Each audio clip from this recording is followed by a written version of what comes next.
Guardian writers predicted position 15th NB. This is not necessarily Simon Burnton's prediction, but the average of our writers' tips last season's position 17th odds to win the league via oddschecker 1.0001. Watford's final pre-season friendly against Real Sociedad at Vicarage Road last Saturday doubled as a celebration of the club's greatest manager, Graham Taylor. John Motson, a long-standing friend of Taylor's, gave an address before kick-off. Taylor's family was there, as were many of the people who played under him in his 2 spells at Watford. In his programme notes, Marco Silva, the new head coach, wrote about a man he never met but in whose shadow he will labour.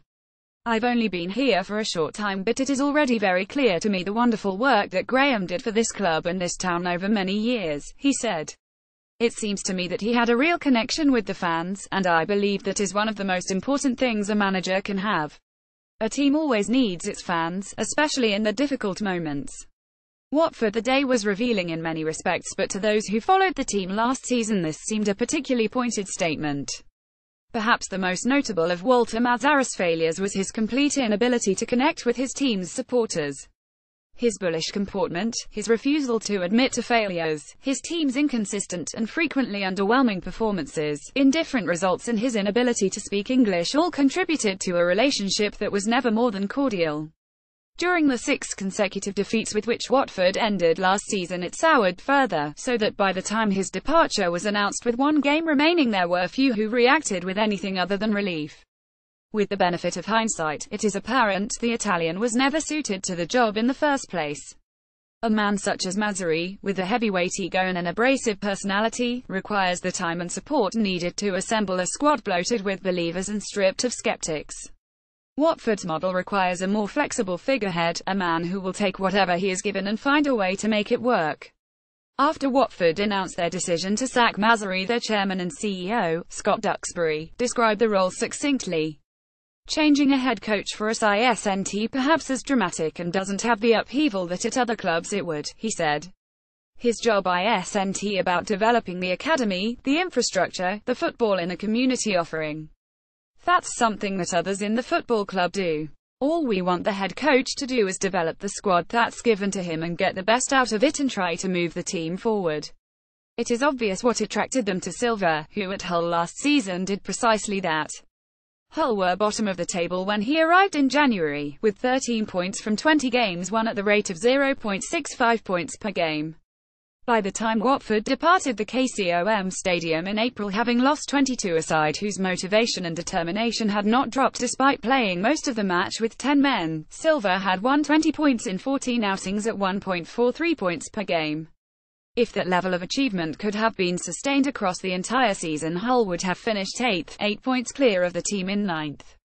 This he achieved with a poor squad further weakened in January by the departures of perhaps their 2 best players, Jake Livermore and Robert Snodgrass, blows mitigated only by the arrival of a few cast-offs from elsewhere, mainly on loan.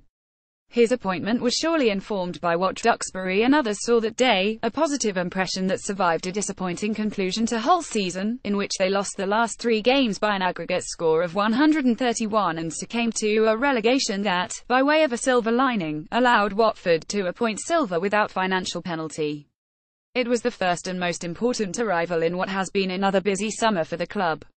Their transfer activity has reflected 2 obvious desires: firstly, to reduce the squad's average age, which, at 28 years and 9 months, was lower only than West Bromwich Albion's last season, and secondly, to add more Englishmen to a side whose local talent was restricted for most of the last campaign to Troy Deeney, the peripheral Adrian Mariappa, a Jamaica international but born and raised in London and a product of Watford's youth system, and Ben Watson. Though Mazzarri hardly helped the situation, the preponderance of itinerant aging professionals surely contributed to the disconnect between team and fans.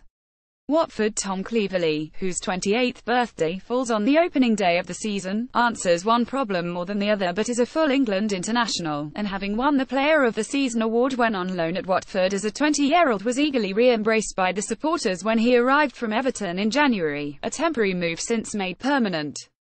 Nathaniel Chalobah, who has joined from Chelsea for £5.5 million, is another former loanee, who excelled as a teenager as Watford reached the 2013 playoff final. Though his career has not progressed as meteorically as many expected, he has demonstrated in pre-season that he remains capable of reaching and exceeding those levels. Will Hughes, meanwhile, has shown only glimpses of his best form since suffering an anterior cruciate ligament injury 2 years ago, but at 22, and having played 165 championship matches for Derby, he seems a risk-free acquisition, particularly at an initial cost of only £4.5 million. If the team plays, as expected, in Silva's preferred 4,231 formation, Chalobah and Abdoulaye Doucouré will take the places at the base of midfield, with Cleverley and Hughes competing for the more advanced positions along with Roberto Pereira, who has returned to fitness after the knee injury he suffered last December, the willing but limited Northern Amrabat, the injury-prone Nigerian Isaac Success and Richarlison, the £11.5 million signing from Fluminense who could be selected as a striker but seems more likely to play on the wing than down the middle. Etienne Capoue, who scored 7 goals last season but contributed little else and has apparently had his differences with Silva, could play in any of the midfield positions, or indeed not at all. Troy Deeney could again be a key man for Watford this season. Photograph John Walton. For the defence will look, at least in terms of personnel, much the same as it did last season, though given Watford conceded 68 times then, better only than Sunderland, Swansea and Hull, and were notably shambolic from set pieces, one hopes they will be better organised. Kiko Femenia, who started 28 games for Alaves as they finished 9th in La Liga, has arrived on a free transfer to compete with the offensively assured but defensively suspect Daryl Janmaat for the right-back berth, and reinforcements are also being sought at left-back, ideally on loan, but the club seems well stocked with competent centre-halves. Last Saturday's friendly, like their previous warm-up match, against Aston Villa, a goalless draw, made glaringly obvious their one very significant weakness, a disabling over-reliance on Deeney in attack, a situation worsened by the fact he is unlikely to be fit for the start of the season after a summer groin operation. In Stefano Okaka they have someone who can do a passable imitation of their captain, but they lacked a player who offers a tactical alternative. In the first half against Real they played with Jerome Sinclair as a lone striker, but the 20-year-old, whose 7 league appearances last season lasted on average less than 20 minutes each, was a lightweight and ineffective presence. On the eve of the season they moved to fix the problem by signing Burnley's Andre Gray. Like Deeney, Gray was born in the Midlands and has a checkered past. The scar on his left cheek is the result of a stab wound sustained at the age of 18, when he was involved in Wolverhampton's gang culture, as well as the further disadvantage of having previously played for Watford's arch-rivals, Luton Town.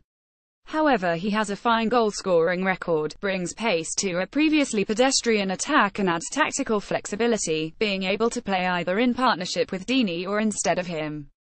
The additions of Gray and Richarlison have made this the most rounded squad in Watford's brief Premier League history, with the problems that affected the team and their supporters last season comprehensively addressed. As ever, with a new manager and several new players, the new season will be approached with considerable uncertainty. But perhaps not, on this occasion, with great concern.